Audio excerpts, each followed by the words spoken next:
হঠাৎ করে একসাথে জ্বলে উঠল বেশ কয়েকটি লাল আলোর বিন্দু। আমি আপনাদের ভাষায় বলে বোঝাতে পারবো না সেই আলোগুলি আসলে ঠিক কি রকম ছিল। অনেকটা দেরি হয়ে গেল বোধহয় আসতে আসতে। আপনারা কি অনেকক্ষণ এসেছেন? আরে না না প্রতাপ, আমরা এই সবে মাত্র হলো এসেছি। তুমি ভেতরে ঢুকে এসো। বাইরে যা ভীষণ রকমের কনকনে ঠান্ডা পড়েছে, তাতে হাড়ে একেবারে কাঁপুনি ধরিয়ে দেওয়ার উপক্রম। বিমলদার চায়ের দোকানের ভেতর এবার ঢুকে এলো বছর 25-এর তরুণ যুবক প্রতাপ। সপ্তাহের এই একটি দিন, কেবলমাত্র রবিবারের সন্ধ্যায়, শুধু পাড়ার নয়, আশেপাশের অন্যান্য পাড়াগুলি থেকেও অনেক মানুষ এসে উপস্থিত হয় বিমলের চায়ের দোকানে। সন্ধ্যা থেকে প্রায় 9টা পর্যন্ত জোর কদমে চলে আড্ডার আসর। চায়ের দোকানের আড্ডায় যেমন উপস্থিত থাকে বৃদ্ধ প্রবীণ মানুষেরা, ঠিক আবার তেমনই বেশ কিছু নবীন পুরুষেরাও অংশগ্রহণ করে বটে। নবীন প্রবীণ উভয় মিলিয়ে এক জমজমাট আসর বসে বিমলের চায়ের দোকানে। গুমটি মতো দোকানের ভেতর মুখোমুখি রাখা পরপর কয়েকটি বেঞ্চের উপর সকলে বসে জমিয়ে আড্ডা দেয়। এতে অবশ্য বিমলেরও বেশ কিছুটা সুবিধে হয়। নানা রকমের গল্প সে যেমন শুনতে পায়, ঠিক তেমনি আবার এতগুলো মানুষ দোকানে ভিড় করে থাকার কারণে অনেক চা, বিড়ি, সিগারেটের বিক্রিও হয়।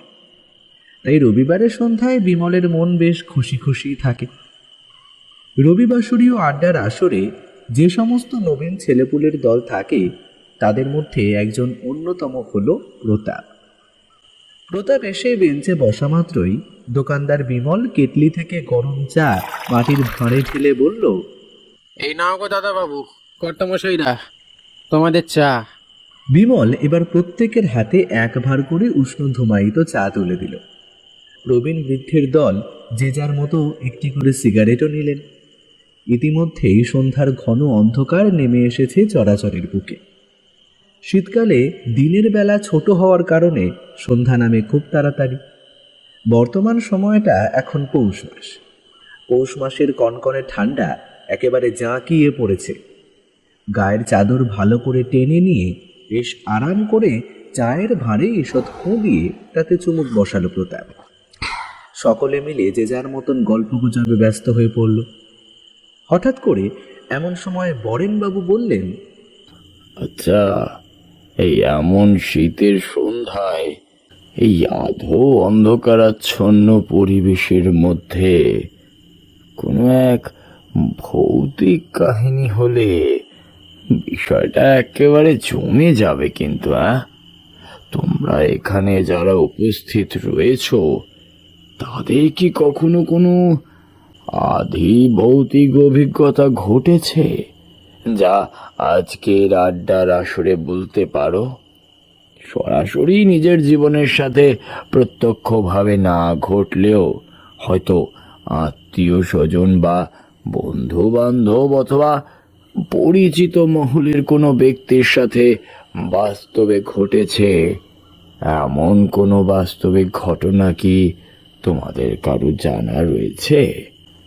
তবে একটা অনুরোধ, মন গড়া গাঁজাখড়ি গল্প কিন্তু শুনতে চাইছি না একেবারেই। শুনতে চাইছি বাস্তবের মাটিতে দাঁড়িয়ে ঘটা কোনো এক বাস্তব ঘটনা। বরেনবাবু কথাগুলো বলে সিগারেটের ফিল্টারে মুখ ঠেকিয়ে তাতে লম্বা টান দিয়ে বেশ অনেকখানি সাদা ধোঁয়া ছাড়লেন। বরেন মিত্র, সমগ্র তল্লাটের মানুষ তাকে বড় সম্মান করে। বরেন মিত্র ছিলেন একজন বিশিষ্ট নামকরা আইনজীবী। যদিও এখন তিনি অবসরপ্রাপ্ত, কিন্তু তাহলেও সেই সম্মানের জায়গাটা রয়েই গেছে। বরেনবাবুর কথা শুনে উপস্থিত প্রতিটি মানুষের মধ্যে মৃদুমন্দ গুঞ্জন ছড়িয়ে পড়ল। সকলেই একে অপরের প্রতি মুখ চাওয়াচাই শুরু করল। মাঝে মধ্যে বেশ কিছু ভূতের গল্প বিভিন্ন জন বললেও আজ আর কারোরই কোনো ঘটনার কথা মনে পড়ছে না। শেষমেশ তরুণ যুবক প্রতাপ চায়ের শূন্য মাটির ভাঁড়টা হাত বাড়িয়ে ফেলে দিল বাইরের আবর্জনা ফেলার পাত্রের দিকে। তারপর সে সকলের উদ্দেশ্যে বলল, আমি কিন্তু এরকম একটা ভয়ের গল্প জানি। অবশ্য গল্প নয়, বলা বাহুল্য সত্য ঘটনা। আজ থেকে ঠিক 3 বছর আগেই সাংঘাতিক ভয়ানক অভিজ্ঞতা ঘটেছিল আমার নিজের জীবনে। তবে আজ পর্যন্ত আমি এ কথা অন্য কাউকে বলিনি, কারণ আমি খুব ভালোভাবেই জানি যে আমি যদি সে রাতের ওই ভয়ানক অভিজ্ঞতার কথা সকলকে বলি, তাহলে কখনোই তা সুস্থ সমাজের মানুষেরা মেনে নিতে পারবে না। তারা হয়তো আমাকে পাগল না হলে মিথ্যাবাদী ভাবতে পারে, কিন্তু যে ঘটনা আমার নিজের জীবনে ঘটেছিল তা যে আমি কিছুতেই অস্বীকার করতে পারি না। প্রতাপের মুখ থেকে এই সকল কথা শুনে সকলে যেন বাকরুদ্ধ হয়ে পড়ল। কেউ কোনো কথা বলল না। চায়ের দোকানদার বিমল বরেনবাবু 2 চোখের দৃষ্টি সংকুচিত করে হাতের আঙুলের ফাঁকে ধরে থাকা সিগারেটের মধ্যে থেকে ছাইটুকু ছেড়ে ফেলে বললেন, বলো প্রতাপ, এই 3 বছর আগে তোমার জীবনে কি এমন অভিজ্ঞতা হয়েছিল, হ্যাঁ, যার কথা তুমি আজ পর্যন্ত কাউকে বলনি? তুমি বলো, আমরা সেই ঘটনা শুনবো আজকে।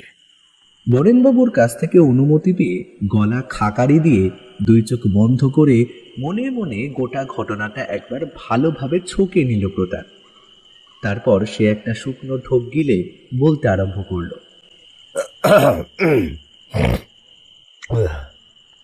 সেইবার আমাকে এক বিশেষ দরকারে শহর ছেড়ে যাওয়ার প্রয়োজন হলো ভাঙাকুঠি নামের এক প্রত্যন্ত গ্রামে।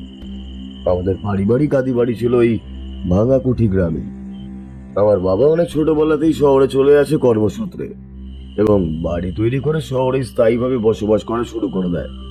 সুতরাং আমিও জন্মেছি এই শহরে। খুব ছোটবেলায় বাবা মায়ের সাথে একবার গিয়েছিলাম আমাদের আদি বাড়ি ভাঙাকুঠি গ্রামে, কিন্তু আজ থেকে 3 বছর আগে আবার একবার ভাঙাকুঠি গ্রামে যাবার প্রয়োজন হয়েছিল। গ্রামের আদি বাড়িতে বসবাস করা কাকা বিশেষভাবে যাবার কথা জানিয়ে একখানি চিঠি লিখেছিলেন, অথচ বাবার তখন শরীরটা বেশ খারাপ হয়ে পড়ল। তাই এক প্রকার বাধ্য হয়ে আমাকে যাওয়ার জন্যই প্রস্তুত হতে হলো। বাবাকে আর ওই অসুস্থ অবস্থায় জানালাম না যে ভাঙাকুঠিতে যাচ্ছি। আপনাদের তো আগেই বললাম, এখান থেকে ভাঙাকুঠি গ্রামের পথ ছিল অনেকটাই। বাবা আমাকে নিয়ে ভীষণ রকমেরই দুশ্চিন্তা করতেন, অথচ অত্যাধিক চিন্তা উত্তেজনা বাবার শরীরের জন্য তখন একেবারেই ক্ষতিকর ছিল। সেজন্যই বাধ্য হয়ে মিথ্যার আশ্রয় নিয়ে বাবাকে বললাম এক বন্ধুর বাড়িতে আমি যাচ্ছি, কয়েকদিন সেখানে থেকে তারপর আবার ফিরে আসবো। অজুহাতটা দিলাম বন্ধুর বোনের বিবাহ উপলক্ষে আমার নিমন্ত্রণ রয়েছে বলে। বুঝতেই তো পারছেন। সে যাই হোক, খুব ছোটবেলায় ভাঙাকুঠি গ্রামে এসেছিলাম, তাই ঠিকানাটাও আমার এখন ঠিক সঠিকভাবে মনে নেই। বেরোনোর পূর্বে মাকে প্রণাম করে মায়ের কাছ থেকে ঠিকানাখানা একখানি পত্রে লিখে নিয়েছি। বেশ কিছু টাকা পয়সাও সাথে করে নিয়েই বেরিয়ে পড়লাম। আমার এখনো পরিষ্কারভাবে মনে আছে, সময়টা ছিল তখন শীতকাল। ভোর ভোর স্নান করে ব্যাগপত্র গুছিয়ে নিয়ে দুগ্গা দুগ্গা বলে আমি রওনা হলাম। শহর থেকে ট্রেন ধরে একটানা 4 ঘন্টা যাত্রার পর নামলাম মোগলবাড়ি স্টেশনে। সেই স্টেশন থেকে আবার কিছুটা পথ হেঁটে বাস স্ট্যান্ডে এসে বসলাম।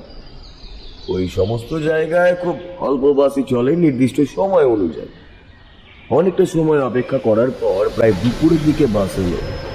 লোকাল বাসে উঠে শেষের দিকে একখানি ফাঁকা সিট দেখতে পেলাম। এগিয়ে গিয়ে সেখানেই বসলাম। ব্যাগপত্রগুলো নামিয়ে রাখলাম নিচে পায়ের তলায়। রাত খোলা জানালা দিয়ে বাইরের দিকে তাকাতেই দেখলাম চারিদিক কি অপূর্ব। এত সুন্দর প্রকৃতির দৃশ্য আমি সচরাচর খুব একটা দেখেছি বলে মনে করতে পারলাম না। মনে হলো কোনো বিখ্যাত তৈলচিত্রকার বুঝি তার নিপুণ তুলির টানে খুব সূক্ষ্মভাবে ফুটিয়ে তুলেছিল প্রকৃতির এই বিচিত্র রূপ। কাঁচা মাটির রাস্তা ধুলো উড়িয়ে দুলতে দুলতে বাস এগিয়ে চলল সামনের দিকে। রাস্তার 2 ধারে থাকা সুদূর প্রসারী ধান জমিগুলো একেবারে সবুজ হয়ে রয়েছে ধান খেতে। যতদূর চোখ যায় ততদূর কেবলই ধান ক্ষেত আর ধান ক্ষেত। প্রধান সড়কের বুক থেকে মাঝে মধ্যেই সরু সরু আলপথ বিভিন্ন খণ্ডে খণ্ড বিখণ্ড হয়ে চলে গিয়েছে জমিগুলোর ভিতরে। কনকনে ঠান্ডা বাতাসে ধান খেতে বারবার আলোড়নের সৃষ্টি হচ্ছিল। কমলা রঙের গোল সূর্যটা ক্রমশ একটু একটু করে ঢলে পড়ছে পশ্চিম দিগন্তে। শীতকালের সময় হওয়ার কারণে খুব তাড়াতাড়ি সন্ধ্যার অন্ধকার ক্রমশই গ্রাস করছে প্রকৃতিকে। প্রকৃতির অপূর্ব সুন্দর রূপ তলিয়ে যাচ্ছে নিকশ কালো আলকাতরার মতো অন্ধকারে। বাসের ভাড়া মিটিয়ে দিয়ে আমি হেলান দিয়ে বসলাম সেটে। বেশ খিদেও পাচ্ছিল দেখে ব্যাগের ভেতর থেকে বের করে আনলাম কিছু শুকনো খাবার। খাবার খেয়ে খানিকটা জলপান করে কখন যে একটু চোখ লেগে গেছিল তা আমি নিজেও বুঝতে পারিনি। আচমকা আমার সেই পাতলা ঘুমের ঘোর কেটে গেল বাস কন্ডাক্টরের ডাকে। ভাই, আরে ও ভাই, তুমি নামবে না? আরে বাস তো আর আগে যাবে না, গোটা বাস খালি হয়ে গেছে। তুমি যে দেখছি একেবারে ঘুমিয়ে পড়েছো। আমি থতমত খেয়ে উঠে বসতেই দেখলাম সত্যি আমি ছাড়া বাসের মধ্যে আর কোনো যাত্রীই নেই। আমার বুকের ভেতরটা মুহূর্তের মধ্যে কেমন যেন ছ্যাদ করে উঠল। একেই সম্পূর্ণ অচেনা অজানা জায়গা, তার উপর আবার রাতের বেলায় ভুল ঠিকানা চলে আসার একটা মারাত্মক ভয়। এমন একটা কথা মনের মধ্যে দানা পাকিয়ে উঠতেই মস্তিষ্ক জানান দিল ভয় পাওয়ার কোনো কারণই নেই। অগত্যা আমাকে সেখানেই নামতে হলো। মা বলেছিলেন বাস যেখানে এসে একেবারে থামবে সেখানেই নাকি নামতে হবে।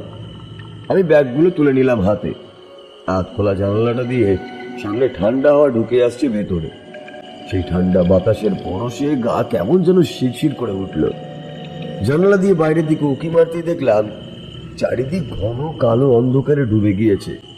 কোথাও বিন্দুমাত্র কোনো আলোর উৎসও নেই। আমি ব্যাগপত্র নিয়ে নেমে পড়লাম।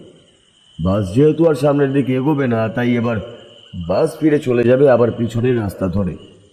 গাড়ি চালক খানিকটা জল খেয়ে সাময়িক সময়ের বিরতি নিল।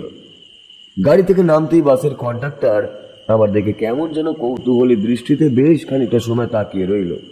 তারপর খানিকটা ইতস্তত বোধ করেই আমাকে সঙ্গে সঙ্গে প্রশ্ন করলো, ভাই, এত রাতে কোথায় যাবে তুমি? হাতের ব্যাগপত্র সব মাটিতে নামিয়ে রেখে খানিকটা আড়মোড়া ভেঙে মুখে সৌজন্যমূলক মিষ্টি হাসি ফুটিয়েই বললাম, আগে ভাঙাকুড়ি গ্রামে যাব দাদা, সেখানে আমাদের আদি বাড়ি রয়েছে। আমরা শহরে থাকলেও মাঝে মধ্যে ওই আদি বাড়িতে আসি আর কি। যেমন আজ আমাকে আসতে হয়েছে এক বিশেষ প্রয়োজনেই। আমি দেখলাম আমার উত্তর শুনে মুহূর্তের মধ্যে সেই লোকটার মুখ জুড়ে কেমন যেন কালো দুশ্চিন্তার অন্ধকার নেমে এলো। তার দুই চোখের মধ্যে লকলকে বিষাক্ত হিলহিলে সাপের ন্যায় বয়ে গেল আতঙ্কের তরঙ্গ। মুহূর্তের মধ্যেই তার মুখমণ্ডল একেবারে রক্তশূন্য ফ্যাকাশে হয়ে গেল। আমি পরিষ্কার বুঝতে পারলাম সে নিদারুণ ভয় পেয়েছে কোনো এক বিষয়। তবে আমি কিছুতেই বুঝতে পারছিলাম না যে আমি কি এমন কথা বললাম যার কারণে তার ভয় পাওয়ার মতো কিছু রয়েছে। বাসের কন্ডাক্টরটা থমথমে গলায় এবার বুঝি বহু কষ্টের সাথেই আমাকে বলল, আসলে আজকে রাতে কেউ ওইদিকে যায় না ভাই। ভাঙাকুড়ি গ্রামে যাওয়ার রাস্তাটা কিন্তু একেবারেই ভালো নয়। তাছাড়া আজ ঘোর অমাবস্যার রাত। আচ্ছা, এই তোমাকে কিছু বলেনি? মানে তোমার বাড়ির লোকজনও কেউ কিছু বলেনি? আমি ভারী অবাক হয়ে বললাম, কই না তো, আমাকে তো কেউই তেমন কিছু বলেনি। আর হ্যাঁ, আজ অমাবস্যার রাত, কিন্তু তাতে কি হয়েছে? আর তাছাড়া তুমিই বা তো ভয় পাচ্ছ কেন? আমার কথাগুলো শুনে সেই কন্ট্রাক্টর যেন আরো ঘাবড়ে গেল। আরো বেশ খানিকটা ভয় বুঝে তাকে জড়িয়ে ধরলো চারপাশ থেকে। সে পূর্বের মতোই শঙ্কিত অবস্থায় তাকালো আমার দিকে। আতঙ্কগ্রস্ত কণ্ঠে কাটা কাটা ভাবে বলল, দেখো ভাই, তুমি কি জানো বা কি জানো না তা আমি জানি না। তবে তোমার ভালোর জন্য, মানে তোমার মঙ্গলের জন্য একটা কথা বলতে পারি। সেই কথা যদি তুমি শোনো তাহলে তোমারই ভালো। আজ এই অমাবস্যার রাতে তুমি আর সামনের দিকে যেও না ভাই। সামনের দিকে ভাঙা কুঠির জঙ্গল পড়বে। ওই জঙ্গলটা কিন্তু একেবারেই ভালো নয়। এত দূর পর্যন্ত বলে বাস কন্ডাক্টর গাড়িতে উঠতে গাড়ির চালক বাস ঘুরিয়ে চলে গেল।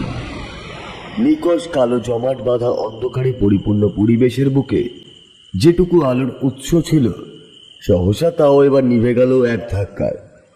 পিছনের রাস্তা ধরে এগিয়ে যেতে যেতে বাসটা একসময় অদৃশ্য হয়ে গেল।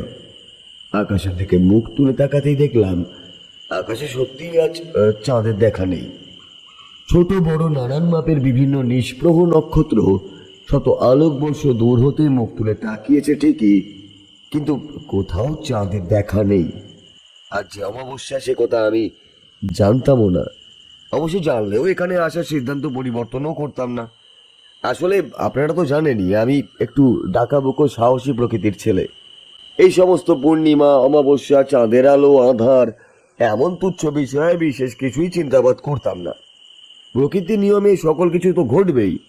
মা আমাকে বলে দিয়েছিল বাস থেকে নামার পর প্রায় 2 কিলোমিটার মতন হাঁটতে হবে। তবে গরুর গাড়ি পেয়ে যেতেও পারি, আর যদি না পাই তাহলে অসুবিধা হবে না। এটুকু পথ ঠিক পায়ে হেঁটে পৌঁছেই যাব। আমার মনের মধ্যে একটা খটকা লাগলো, বাসের কন্ডাক্টর কেন ওইভাবে কথাগুলো আমায় বলল, কিংবা কেনই বা অতটা ভয় সে পেল। সেই অঙ্কটাকে কিছুতেই আমি মিলিয়ে উঠতে পারছিলাম না। ভাঙাকুটি গ্রাম যাওয়ার আগে প্রায় 2 কিলোমিটার এই রাস্তাটার মাঝে একটা ছোটখাটো জঙ্গল পড়বে, তা আমি পূর্বেই জানতাম। এই জঙ্গল নিতান্তই সাধারণ একটা জঙ্গল। এখানে বিপজ্জনক কিংবা মাংসাশী জীবজন্তুর কোনো উপদ্রব নেই বললেই চলে। তবে বিষাক্ত কীট পতঙ্গ কিংবা সাপের উপদ্রব থাকতেই পারে। তাই একটা মোটা গাছের ডাল ভেঙে নিয়ে এক হাতে ব্যাগপত্র তুলে হাঁটতে আরম্ভ করলাম। মনকে দুর্বল হয়ে পড়তে দিলাম না কিছুতেই, কিন্তু যতই যাই করি না কেন কোনোভাবে মনের মধ্যে থেকে সেই অস্বস্তিটা দূর করতে পারছিলাম না কিছুতেই। মানুষের গলার মধ্যে মাছের কাঁটা বিঁধলে যেরকম ঠিক খচখচানি হয়, আমার মনের মধ্যেও ঠিক সেই রকমেরই একটা খচখচানির সৃষ্টি হচ্ছিল প্রবলভাবে।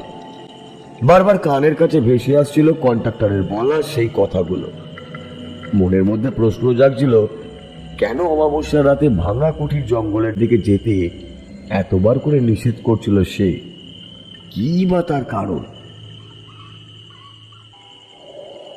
একটানা এতক্ষণ পর্যন্ত গল্প বলার পর প্রতাপ এবারে একটু থামল। বাইরে বেশ ঝোড়ো হাওয়া বইতে আরম্ভ করেছে। সনসনে হাওয়ায় দাপট হু হু করে ঢুকে আসছে ছোট্ট গুমটির মতো দোকানটার ভিতরে।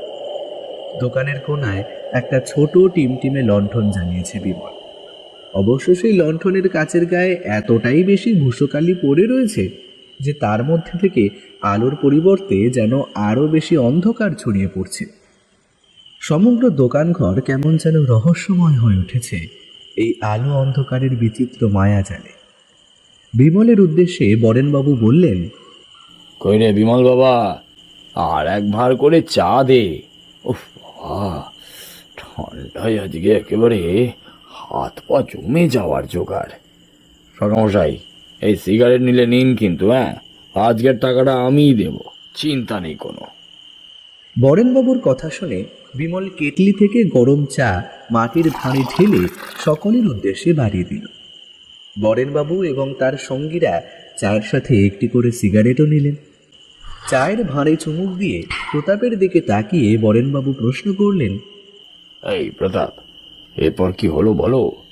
অমাবস্যার অন্ধকার রাতে তুমি বাস থেকে নামার পর তোমার ভাগ্যে কি কোনো গরু গাড়ি জুটলো?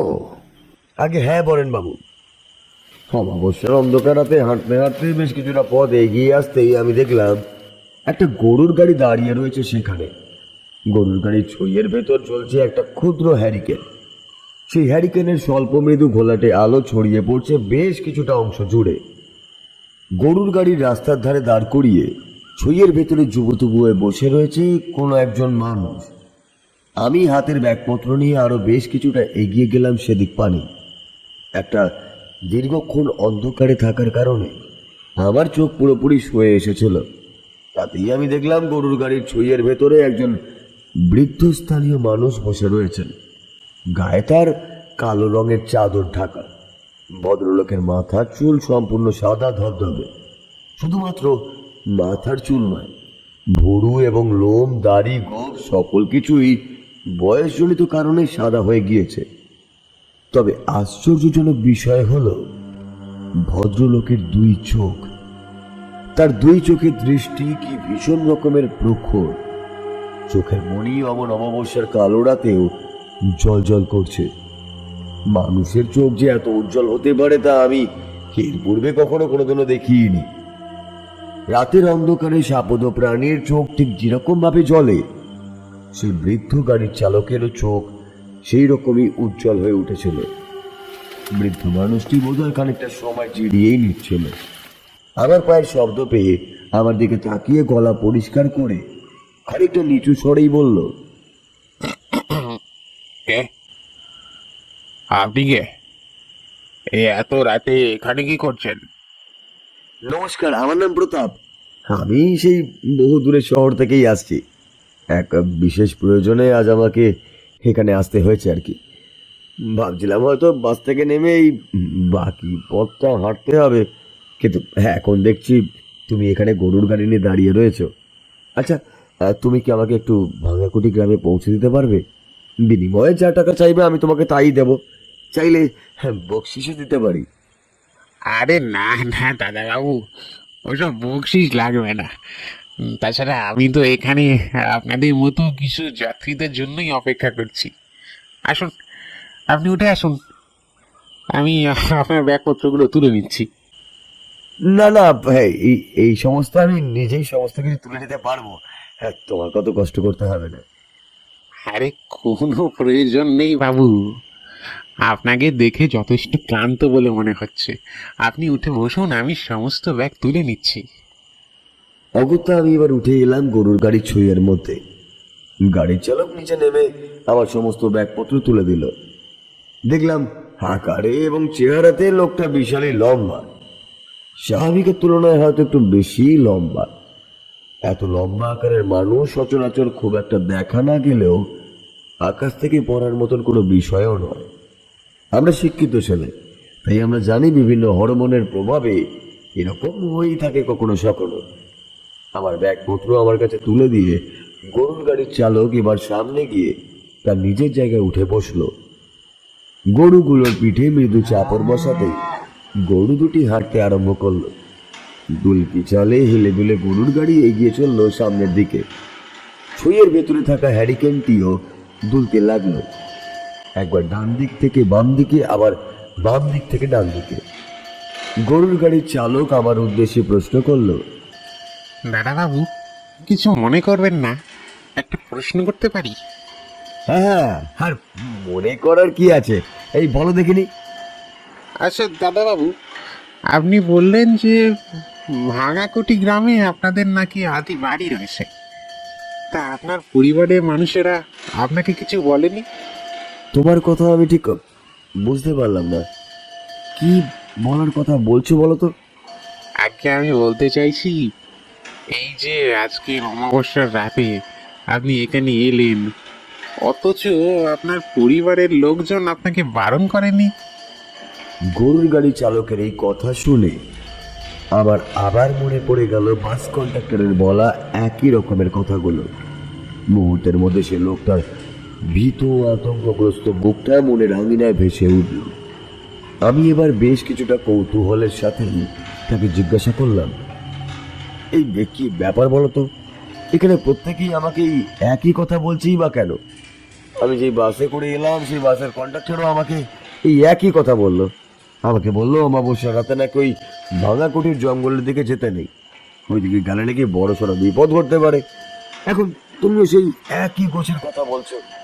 এই সত্যি করে বলো তো, এই ভাঙাকুটির জঙ্গলের মধ্যে কি কোনো ডাকাত সর্দার বা তার কোনো দলবল রয়েছে নাকি? হ্যাঁ, শেষের কথাগুলো বলে আমি নিজেই কেমন যেন হেসে ফেললাম।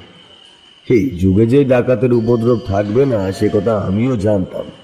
নিতান্তই একটু রসিকতা করে গরুর গাড়ি চালককে কথাগুলো বললাম, কিন্তু দেখলাম আমার রসিকতায় সে যেন বেশ কিছুটা গম্ভীর হয়েই গেল।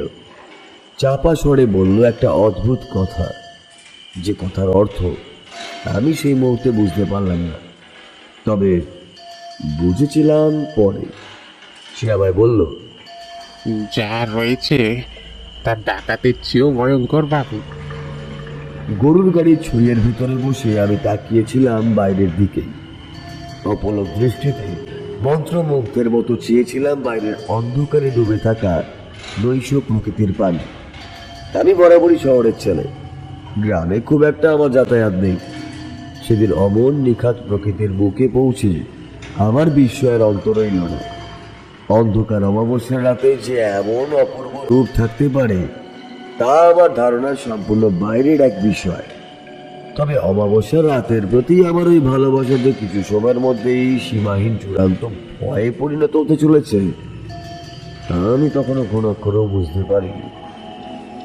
মিনিট 10 মতো সময় গরুর গাড়ির সামনে থেকে এগোনোর পর রাস্তার দুই ধারে দুটি একটি করে গাছপালার মাথা দেখা গেল।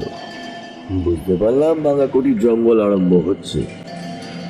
বড্ড একঘেয়েমি লাগছিল দেখে গুনগুনিয়ে দু এক কলি গান গাইতে আরম্ভ করেছি কি করিনি, ঠিক এমন সময় গরুর গাড়ির চালক পিছন ফিরে আমার দিকে তাকালো।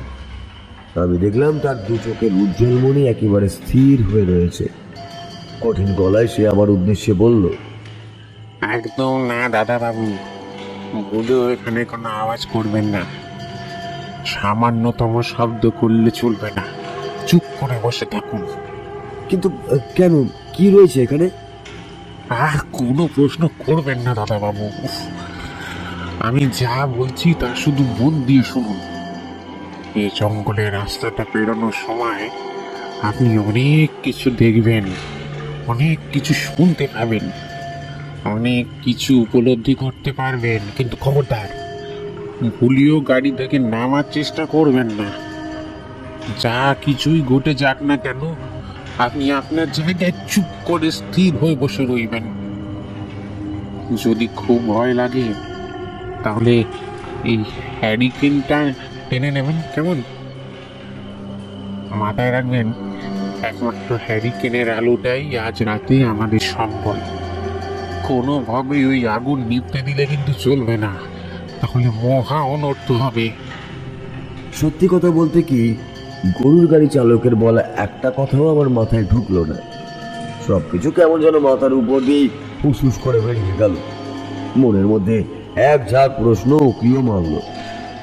সেই সকল প্রশ্নগুলি করার আর সাহস আমি পেলাম না।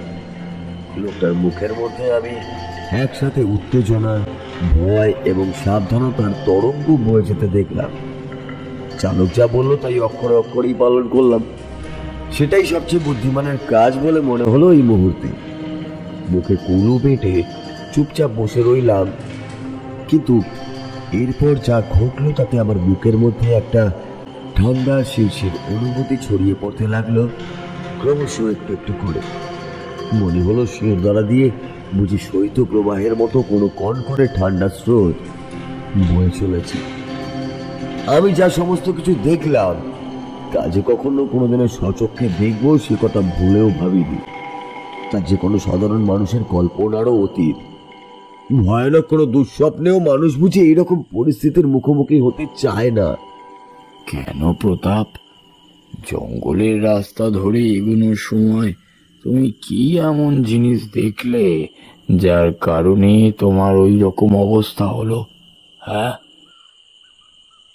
সরু কাঁচা মাটির আঁকাবাঁকা রাস্তাটা চলে গিয়েছে সামনের দিকে। রাস্তার দুই ধারে বড় বড় গগনচুম্বী অবরোহের দল অনিয়ন্ত্রিত হারে বৃদ্ধি পেয়ে মহাকাশের প্রতি অসংখ্য অগণিত শাখা প্রশাখা ছড়িয়ে দিয়েছে। রাস্তার দুই ধারে জন্মেছে বিভিন্ন আগাছা ও গুল্ম লতাপাতার ঝোপঝাড়। মাঝে মধ্যেই দমকা বাতাসে সেই ঝোপঝাড় মর্মর শব্দ করে দুলে উঠছে। সময়টা শীতকাল হওয়ার জন্য পাতলা সাদা চাদরের মতো কুয়াশার আস্তরণ নেমে এসেছে মহাশূন্য হতে ধরিত্রীর বুকে। গায়ের চাদরটা আমি আরো ভালোভাবে জড়িয়ে নিলাম। তীব্র শীতের কনকনে ঠান্ডার রাতে শরীরটাকে একটু উষ্ণ করতে এক হাতে তালুর ওপর আর এক হাতে তালুর খুঁজতেই আমার কানে এলো বহু দূরের মাঠের মধ্যে থেকে শিয়ালের ডাক। একটা আবদা শিয়াল নয়, বোধহয় শত সহস্র শিয়ালের দল একসাথে সমবেতভাবে হুঙ্কার ছাড়ল। বাইরের দিকে তাকিয়ে বসেছিলাম। এবার আমার নজরে পড়ল এক অদ্ভুত অলৌকিক অস্বাভাবিক দৃশ্য। আমি স্পষ্ট ও নির্ভুলভাবে দেখলাম গুল্ম লতাপাতার বড় বড় ঝোপগুলির মধ্যে হঠাৎ করে একসাথে ঝুলে উঠল বেশ কয়েকটি লাল আলোর বিন্দু। আমি আপনাদের ভাষায় বলে বোঝাতে পারবো না সেই আলোগুলি আসলে ঠিক কি রকম ছিল। জোনাকির আলোর মতো কত কটা হলেও ওই লালচে আলো জোড়াগুলো যেন আরো কয়েক গুণ বেশি উজ্জ্বল। আমি কিছুতেই বুঝতে পারলাম না হঠাৎ করে গোলমলতার ঝোপের ওই লাল আলোগুলো কোথা থেকেই বা এলো, ওগুলো আসলে কি? এই সকল বিষয়ে প্রশ্ন করতেই যাচ্ছিলাম, ঠিক এমন সময় মনে পড়ে গেল গরুর গাড়ির চালক আমায় নিষেধ করে দিয়েছে এখন কোনো প্রশ্ন কিংবা কথা বলা যাবে না। তাই কিং কর্তব্য বিমূঢ় অবস্থায় মুখ বন্ধ করেই বসে রইলাম চুপচাপ। জোড়া জোড়া লাল সেই আলোর বিন্দুগুলো দেখে আমার মনে হলো ওগুলো যেন কারোর দুই চোখের মনি। এটা বুঝতে পেরে বুকের ভেতরটা কেমন যেন ঠান্ডা হয়ে গেল। আমি দেখলাম গুল্মলতা পাতার ঝোপঝাড়গুলো থেকে ঠেলে বাইরে কারা যেন বেরিয়ে আসছে। তাদের আকার কিছুটা মানুষের মতো হলেও পুরোপুরি মানুষের মতো নয়। মাথাগুলো বেশ বড় বড়, কানগুলো কুয়োর মতো, দু চোখের কালো অক্ষি কোটরে যেন দপদপ করে জ্বলছে কাঠ কয়লার আগুন। তীক্ষ্ণ ধারালো দাঁতগুলো বোধ হয় কোনো ধাতু দ্বারা নির্মিত। সেই সুচালো ধাতব দাঁত মাঝে মধ্যে চকচক করে উঠছে অমন অন্ধকারের মধ্যেও। সেই অদ্ভুত দর্শন ছায়া মূর্তিগুলির দুই হাত শরীরের তুলনায় বেশ অনেকখানি লম্বা। হাতের প্রতিটি আঙুলের মধ্যে বিদ্যমান বড় বড় বাঁকানো নখ। ওই নখ যে কোনো মানুষের শরীরের চামড়া ভেদ করে পেটের নাড়ি ভুঁড়ি বের করে আনতে সক্ষম। ভীষণই ভয় লাগলো আমার। এত ভয় জীবনে আর কখনো কোনোদিনও পাইনি। ভয়ের চোটে গলা শুকিয়ে কাঠ হয়ে গেল। চিৎকার করতে ইচ্ছা করলো কিন্তু পারলাম না কিছুতেই। এরপরই ঘটলো এক অবিশ্বাস্য ঘটনা। কিরকম অবিশ্বাস্য ঘটনা প্রতাপ? বরেন বাবু, আমি দেখলাম গরুর গাড়ির চালক শরীরের ভেতর থেকে হ্যারিকেন খানা নিয়ে হ্যারিকেনের আলোর শিখা বেশ খানিকটা বাড়িয়ে তা বাইরের দিকে বের করে উচ্চ স্বরে খানিকটা ধমকানির ভঙ্গিমায় বলে উঠল, আমাদের সঙ্গে আলো আছে, যাও তোমরা তফাতে যাও, না হলে কিন্তু তোমাদের বড় বিপদ হবে। আমি বিস্ময়ে বাকরুদ্ধ হয়ে গেলাম। দেখলাম বৃদ্ধ চালকের এই কথা শুনে সত্যি সেই কালো কালো ছায়ামূর্তিগুলো যেন কর্পূরের মতো মিলিয়ে গেল অন্ধকারের সাথে। আমি নিজের চোখেই বিশ্বাস করতে পারছিলাম না। ভালোভাবে দুবার চোখ ঢোলে নিয়ে তাকাতেই দেখলাম সত্যি তো কোথাও আর কিছুই নেই। গোটা রাস্তাটা একেবারে ফাঁকা শুনশান। বৃদ্ধ চালক হ্যারিকেন খানি যথাস্থানে রেখে পুনরায় আবার গাড়ি চালাতে মনোনিবেশ করলো। ঘূর্ণিঝড়ের মতন সনসনে দামাল বাতাস বইছিল এলোপাতারি ভাবে। সেই তীব্র ঝোড়ো বাতাসের দাপটে বিভিন্ন বড় বড় মহিমের দল বারংবার কেঁপে কেঁপে উঠল। এভাবে আরো খানিকটা পথ আসার পর আমি আরো এক প্রস্ত চমকিত হলাম। আমার মুখের মধ্যে ছড়িয়ে পড়ল শিহরণের স্রোত। জঙ্গলের মধ্যে থাকা বিশাল বড় বড় তাল গাছগুলির মাথার পানে নজর যেতেই দেখলাম ওখানে কারা যেন বসে রয়েছে। হ্যাঁ, আপনারা বিশ্বাস করুন আমার কথা, এতটুকু ভুল আমি দেখিনি। অমাবস্যার নিকশ কালো রাতে তাল গাছের মাথার জমাট বাঁধা অন্ধকারের মধ্যেও দেখলাম কতগুলো সজীব অন্ধকার যেন নড়াচড়া করছে। তাল গাছের মাথা থেকে বট গাছের ঝুড়ির মতো নেমে এসেছে তাদের লম্বা লম্বা পা। তাল গাছের পাতার ফাঁক থেকে দেখা যাচ্ছে সেটাই বসে আছে আগের দেখা কালো ছায়ামূর্তিগুলোর মতোই বেশ কিছু ছায়ামূর্তি। তাদের বড় বড় বিস্ফারিত গনগনে লাল চোখের ভিতর থেকে যেন ঠিকরে বেরিয়ে আসছে আগুনের উত্তাপ। প্রত্যেকের মাথার মধ্যে একটিও চুল না থাকায় সম্পূর্ণ মস্তক ফাঁকা চকচকে। আবরণহীন চামড়াহীন চোয়ালের মধ্যে থেকে বেরিয়ে এসেছে একাধিক দাঁতের শাড়ি। লম্বা লম্বা পায়ের অগ্রভাগের প্রতিটি আঙুলের মধ্যে রয়েছে বিশাল বড় বড় নখ। এই সব দৃশ্য দেখে রীতিমতো আমার আত্মারাম খাঁচা হবার জোগাড় ছিল। এতদিন যাবৎ ভূত প্রেত অশরীরী অশুভ শক্তি সকল বিষয়ে আমার বিন্দু মাত্র বিশ্বাস ছিল না। আমি সর্বদা মনে করতাম এই সমস্ত কিছু আসলে দুর্বল মানুষের মনের ভ্রান্ত ধারণা মাত্র। কিন্তু অমাবস্যা রাতের এই ঘটনা সরাসরি প্রত্যক্ষ করে আর কিছুতেই গোটা বিষয়টাকে ভ্রান্ত ধারণা বলে উড়িয়ে দিতে আমি আর পারলাম না। কি বলছো হে প্রতাপ? এ যে একেবারে ভয়ানক অভিজ্ঞতা। ভয়ানক বলে ভয়ানক বলেন বাবু? আমি সেই রাতে যে কি সাংঘাতিক বিভীষিকার মুখোমুখি হয়েছিলাম তা কখনো কাউকে বলে বোঝাতে পারবো না। সেই অনুভূতি বলে বোঝানোর মতো নয়। একমাত্র বাস্তবে যাদের সাথে ঘটে তারাই কেবল উপলব্ধি করতে পারে। সত্যি গো দাদা বাবু, তোমাদের সাহস আছে বটে। তা না হলে ওরকম পরিস্থিতিতে ওই গা ছমছমে ভুতুড়ে পরিবেশে চুপচাপ বসে সবটা সহ্য করা এ তো একেবারেই সম্ভব নয়। আমি হলে কখন যে জ্ঞান হারিয়ে লুটিয়ে পড়তাম। আচ্ছা, তারপরে কি হলো গো দাদা বাবু?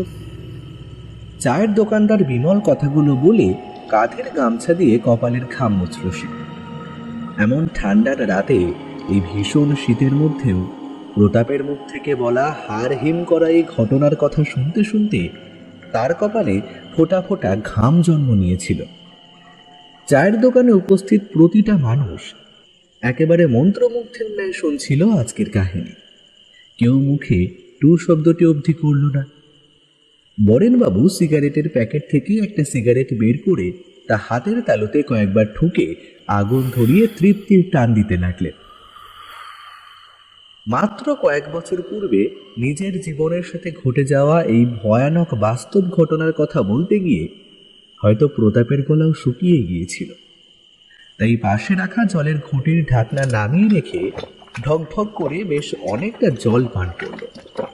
তারপর কম্পমান হাতে চোয়াল বেয়ে গড়িয়ে আসা সরু জলের ধারা মুছে ফেলে খানিকটা দম নিয়ে আবার বলতে শুরু করলো সেই অমাবস্যার রাতের ঘটনা।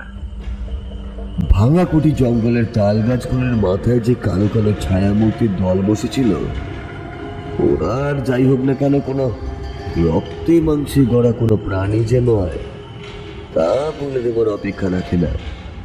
আমি দেখলাম সেই অশরীরী পিশাচের দল নিজেদের মধ্যেই জাতীয় দুর্বোধ্য ভাষায় কি সব যেন বলতে লাগলো। তাদের গলার আওয়াজ প্যাঁচ প্যাঁচে খড়খড়ে। মানুষের মুখে দীর্ঘদিন ধরে সর্দি বসলে ঠিক যেরকম শব্দ নির্গত হতে পারে, খানিকটা সেরকম শব্দের সাথে সাদৃশ্য রয়েছে বটে, তবে পুরোপুরি নয়। নিজেদের মধ্যে কথাবার্তা বলে খিলখিল করে হেসে উঠলো তারা প্রত্যেকেই। আমি মনে মনে প্রমোদ করলাম। আমার হাত পা ততক্ষণে পেটের ভেতর সেঁধিয়ে যাবার উপক্রম। একে ভীষণ শীতের রাত, তার উপরে আবার এইরকম আতঙ্কময় পরিবেশে একদল অশরীরী প্রেতাত্মার মুখোমুখি হয়ে আমার শরীরে রীতিমতো কাঁপুনি ধরল। ঠকঠক করে কাঁপতে কাঁপতে চুপচাপ বসে রইলাম। কেবল একবার মনে হলো দু চোখের পাতা বন্ধ করে নি। পর মুহূর্তে আমার মনে হলো যা হবার তা তো হবেই, তার থেকে বড় কি ঘটছে তা দেখাই শ্রেয়। কথা বলা বারণ ছিল, তাই মনে মনেই বললাম, হে ভগবান, কি কুলক্ষণে যে আজ এই অমাবস্যার দিন ভাঙাগুড়ি গ্রামে আসার সিদ্ধান্ত নিয়েছিলাম তা স্বয়ং ঈশ্বরই জানেন। অবশ্য তখন জানতাম যে আজকে অমাবস্যা কিংবা অমাবস্যা রাতে এখানে এলে এরকম প্রাণ সংশয়ের মুখোমুখি হতে হবে। ভগবান, আজ মনে হচ্ছে আমি আর জীবিত অবস্থায় বেঁচে বাড়ি ফিরতে পারবো না। বাবা মার সাথে আর কখনই কোনোদিনও দেখাও হবে না। এই ঈশ্বর, তুমি রক্ষা করো আমায়, এই সময় বিপদের হাত থেকে উদ্ধার করো। আমি আর কখনো কোনোদিন অমাবস্যা রাতে এই প্রত্যন্ত বর্ধিষ্ণু অঞ্চলে আসার কথা ভুলেও ভাববো না। শুধু তুমি আজকের মতো আমার প্রাণটা বাঁচাও। আমার আরতি বোধহয় ঈশ্বরের কানে গিয়ে পৌঁছালো না। এবার যা দেখলাম তাতে আমার বুকের ভেতরটা ফাঁকা হয়েই গেল। বিমূঢ় অবস্থা দেখলাম তাল গাছের মাথার পাতার অন্তরালে এতক্ষণ ধরে যারা গা ঢাকা দিয়ে বসেছিল তারা এবারে সকলে সাক্ষাৎ পিশাচের ন্যায় খলখল করে হাসতে হাসতে সরীসৃপের প্রাণীর মতন চার হাত পায়ের সাহায্যে গাছের কাণ্ড দিয়ে বিকৃতভাবে নেমে আসতে লাগলো ক্রমশ নিচের দিকে। চারিদিক হতে সেই অষ্টলীলী প্রেতাত্মাদের অট্ট হাসি আমায় কেমন যেন বধির করে তুলল। আমি দোকানে হাত চাপা দিয়ে অস্ফুট আর্তনাদ করলাম। অসংখ্য অগণিত পিসের দল তাল গাছের গুড়ি বেয়ে নিচে নেমে এসে হামাগুড়ি দিয়ে এগিয়ে এলো আমাদের গরুর গাড়িটার দিকেই। গরুগুলো ততক্ষণে পুরোপুরি থেমে গিয়েছে। নিরীহ পশুগুলো যে ভীষণ রকমের ভয় পেয়েছে তা তাদের ভাব ভঙ্গিমা দেখেই বোঝা যায়। ঝাঁকে ঝাঁকে সেই অশরীরী দল আমাদের গরুর গাড়িটাকে ঘিরে ধরলো চারপাশ থেকে। কেবলমাত্র আমরা দুজন মানুষ আর দুটো গরু ছাড়া সেখানে জীবিত প্রাণী বলতে আর কোনো কিছুই নেই। মাথার উপর কি যেন একটা রাত ছড়া পাখি কর্কশ স্বরে চিৎকার করে কয়েকবার পাখে ক্রমে মিলিয়ে গেল কোথায়। আমার মনে হলো ওটা বুঝি আদৌ পাখি নয়, অশরীরী উড়ন্ত কোনো পিশাচ। আজকে এই অমাবস্যার রাতে ভাঙাকুটির জঙ্গল হয়ে উঠেছে সাক্ষাৎ অশরীরী প্রেতাত্মাদের বাসস্থান। আজকের এই সাংঘাতিক রাতে একদল অশরীরী মাঝে এসে উপস্থিত হয়েছে আমরা দুজন জীবিত মানুষ। ওরা আমাদের কিছুতেই আর ছাড়বে না। আমাদের রক্ত মাংস ভক্ষণ করে তবেই ওরা শান্ত হবে। কাল সকালে হয়তো আমাদের ছিন্ন ভিন্ন মৃতদেহ পড়ে থাকবে এই জঙ্গলেরই এই রাস্তার ধুলোর মধ্যে। আমি এই সমস্ত কিছু ভাবতে ভাবতেই অত্যন্তই মুশকিল ছিলাম। ঠিক এমন সময় বৃদ্ধ গরুর গাড়ির চালক আমার আগের মতন হ্যারিকেনের আলোখানা বাগিয়ে ধরে রীতিমতো চিৎকার করে হুঙ্কার ছেড়ে বলল, আবার আবার এসেছো তোমরা? তোমাদের না বারণ করলাম? নিজেদের ভালো চাইলে এক্ষুনি এখান থেকে তফাৎ যাও, না হলে কিন্তু আগুনে জ্বলে পুড়ে একেবারে শেষ হয়ে যাবে। হ্যারিকেনের আলো দেখে সত্যি ওই সকল অশরীরী প্রেতের দল অদৃশ্য হয়ে গেল। এইভাবে ভাঙা কুটির জঙ্গলের বাকি রাস্তাটা ওই বৃদ্ধ গরুর গাড়ির চালক বেশ কয়েকবার হ্যারিকেনের আলোর দ্বারা ভূতেদের ভয় দেখিয়ে এক প্রকার প্রায় লড়াই করেই আমাকে সম্পূর্ণ সুরক্ষিত অবস্থায় নিয়ে এলো গ্রামে। সে রীতিমতো জমে মানুষে টানাটানি পর্যায়ে। অশরীরী পিশাচের দল বারবার আমাদের আক্রমণ করতে চাইল, কিন্তু বৃদ্ধ ওই গরুর গাড়ির চালক কেবলমাত্র নিজের সাহসে চড়ে হ্যারিকেনের আগুনকে সম্বল করে বনের পথ পেরিয়ে নিয়ে এলো গ্রামে।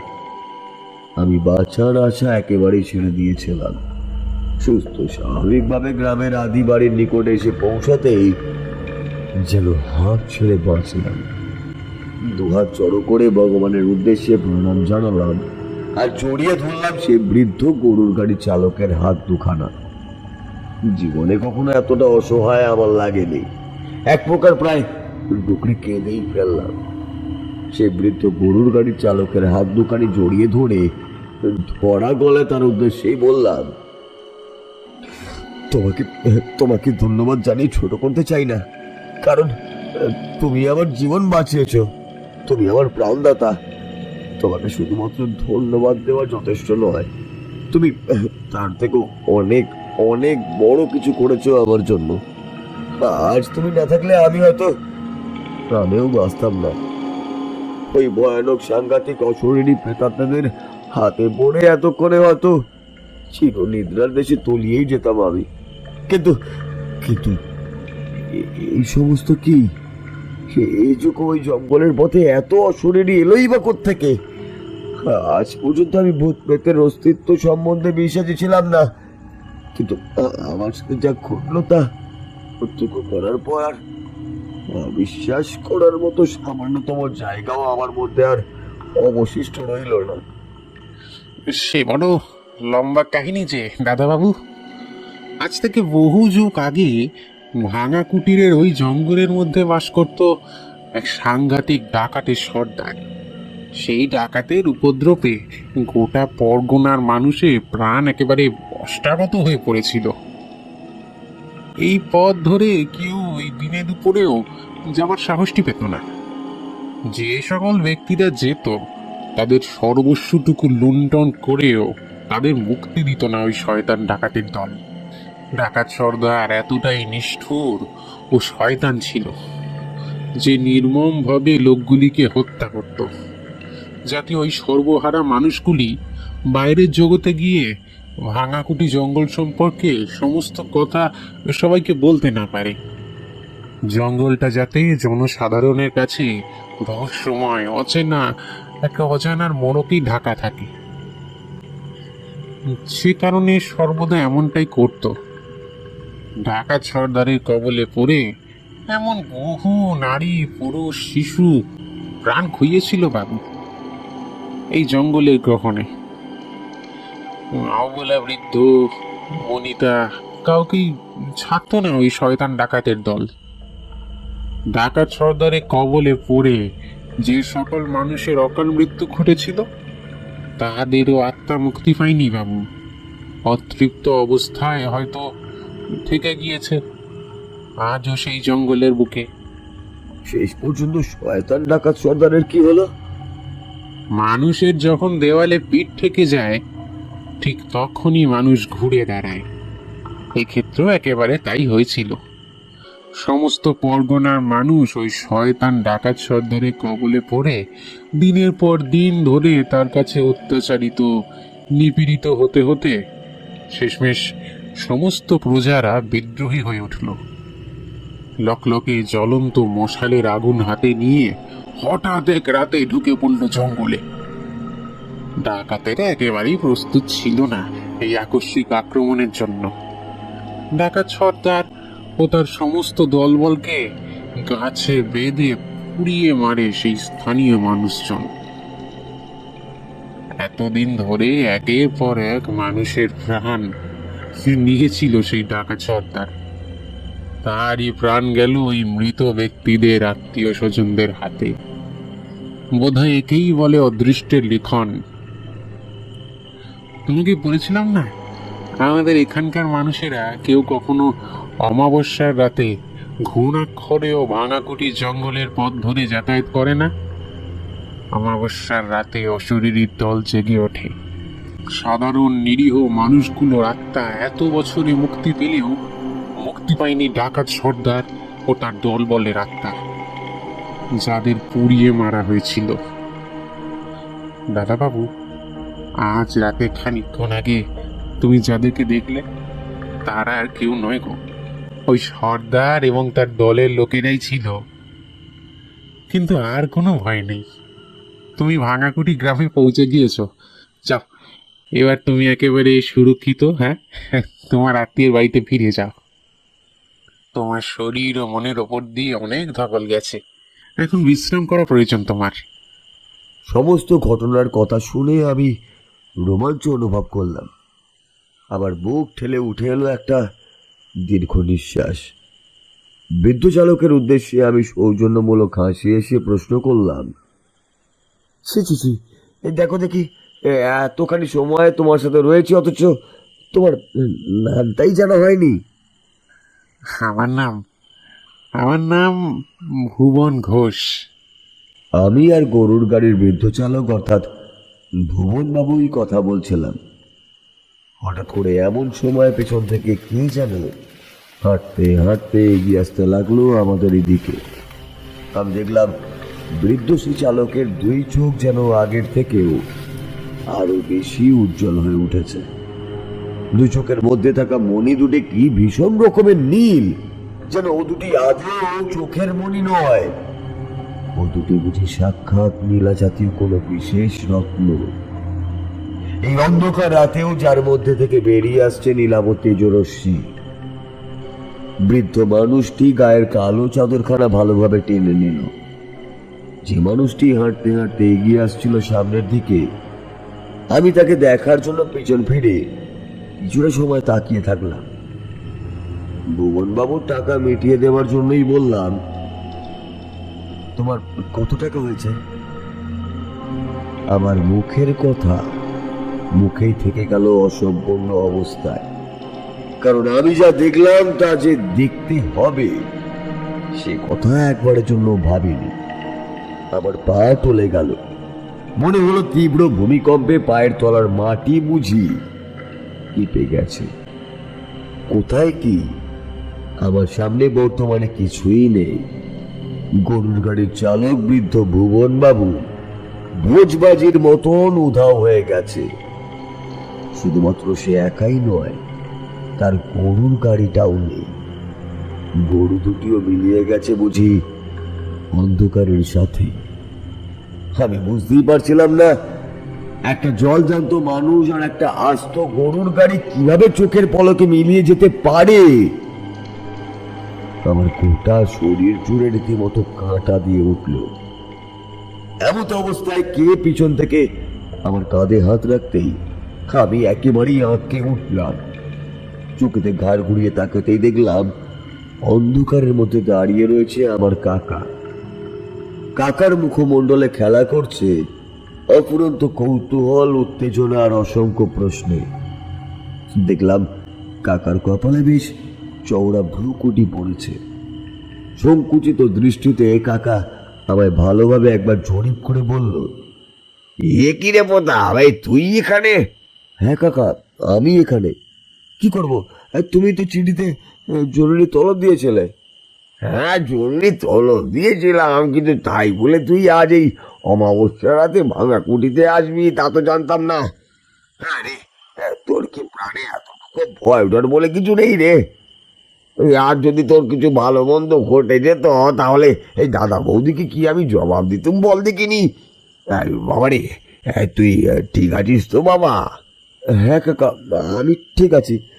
আমি তো জানতাম না যে অমাবস্যা রাতে তোমাদের এখানে কেউই আসে না। আজ রাতের অভিজ্ঞতা আমি কোনোদিনও বলতে পারবো না। জঙ্গলের মধ্যে যা কিছু হলো তা তা আমার জীবনকালের মতো বলার মতো নয় গো কাকা। আমি তো সবে মাত্র বাইরে বেরিয়েছিল, হঠাৎ করে কার যেন গলার আওয়াজ কানে এসে ঠেকলো। এত রাতে কেই বা হতে পারে তা দেখার জন্যই তো এগিয়ে এলুম। আচ্ছা, তোর বাবা তোকে বারণ করেনি যে আজ এত রাতে এখানে আসার জন্য? কাকা, আমি তো বাবাকে বলিনি যে আমি এখানে আসবো। আমি বাবাকে মিথ্যে করে বলেছি যে আমি এক বন্ধুর বাড়িতে যাচ্ছি, কয়েকটা দিন ওখানেই থাকবো। বাবার শরীরটা বড্ড খারাপ, তাই বাবাকে ভাঙা কুটিতে আসছি বলে এই কথা বলার সাহস আমি পাইনি। আর মা হয়তো এই সমস্ত বিষয়ে কিছুই জানতো না। ভগবানের অশেষ কৃপা, তাই তুই প্রাণের রক্ষা পেয়েছিস রে বাবা। আমাদের এখানে অন্যান্য রাতে সব কিছু স্বাভাবিক থাকলেও অমাবস্যার রাত হয়ে ওঠে সাক্ষাৎ মরণ পান। এই জঙ্গলের পথ ধরে যে বা যারা যায় তারা পরের দিন সূর্যের আলো দেখার সুযোগ পায় না রে। অবশ্য আমাদের এখানে সকলেই এই ঘটনার কথা জানে, তাই কেউই আর অমাবস্যা রাতে এই পথের ধারের কাছেও যায় না রে। ভগবানের কৃপা তো রয়েছেই বটে। তার সাথে যে মানুষটার কথা বিশেষভাবে উল্লেখযোগ্য করতেই হয় তা হলো ভুবন ঘোষ। আজকে যদি ওই লোকটা গরুর গাড়ি করে আমাকে এখানে না নিয়ে আসতো তাহলে হয়তো আমি এতক্ষণে মনে ভূত হয়ে যেতাম।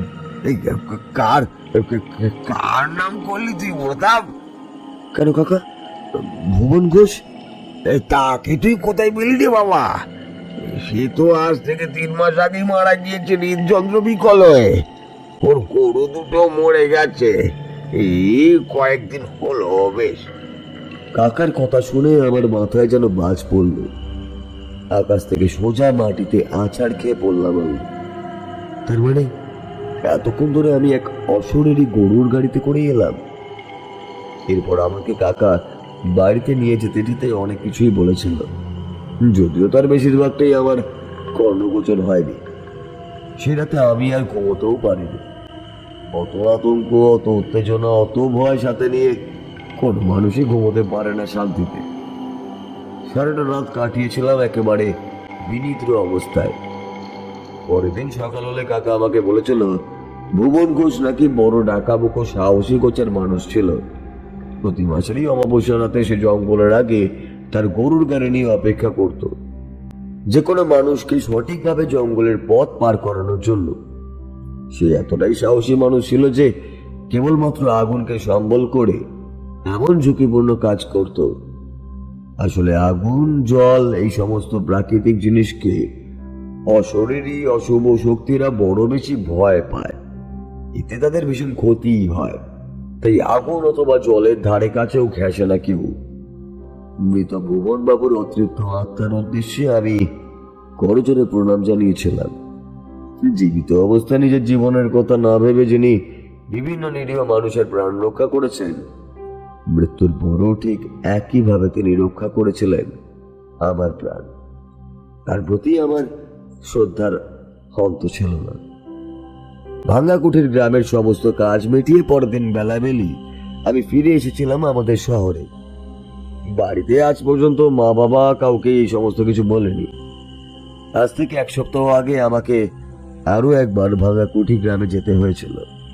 তবে এখন ওখানে গিয়ে দেখলাম আর ভাঙ্গাকুঠির ওই অভিশপ্ত ভুতুরে জঙ্গলটা নেই।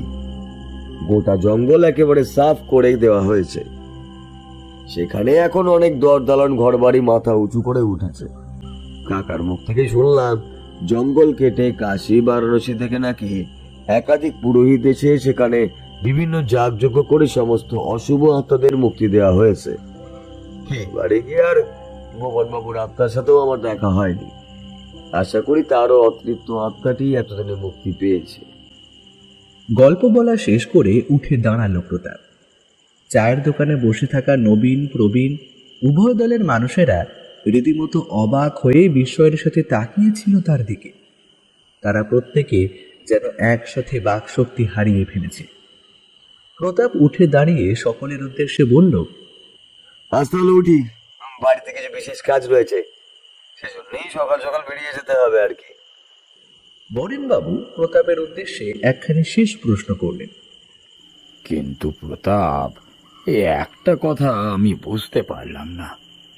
তুমি বললে অশরীরী প্রেতাত্মারা নাকি আগুন জলকে চরম ভয় পায়, যেই কারণে জঙ্গলের মধ্যে থাকা ডাকাত সর্দার ও তার দলের অশরীরী আত্মারা তোমাদের সাথে থাকা হ্যারিকেনের আলো দেখে ভয় পেয়ে তফাতে সরে গিয়েছিল।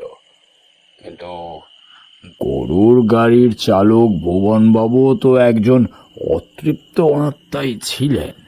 তাহলে তিনি আগুনকে ভয় না পেয়ে সে আগুন স্পর্শ করলেন কিভাবে? বরেনবাবুর দিকে তাকিয়ে প্রতাপ মৃদু হেসে বলল, আপনার এই প্রশ্নের উত্তর আমার কাছেও নেই বরেনবাবু। তবে অনুমানের ভিত্তিতে কথা বলতে পারি যে ভালো আত্মাদের তো আগুন জলকে স্পর্শ করার ক্ষমতা রয়েছে। শুধুমাত্র যারা মানুষের ক্ষতি চায় না, একমাত্র তাদেরই।